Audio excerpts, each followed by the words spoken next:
When making others too powerful in your mind, you imagine that you have less power. The person who lives humbly, without boasting and few possessions, reduces the temptation for thieves.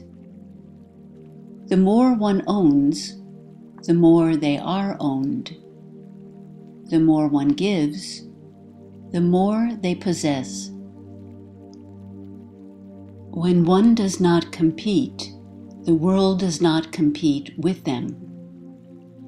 Grateful for what they have each moment, wise ones feel no envy or jealousy. Without greed or guile, they speak their truth without false promises or false praise. Remaining flexible helps retain their energy.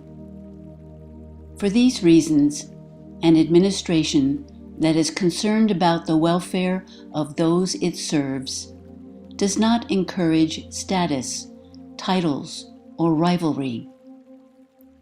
When all feel sufficiently compensated, there is less discontent. Wise administrators do not seek honors or undue benefits for themselves, nor do they act harmfully toward those they serve.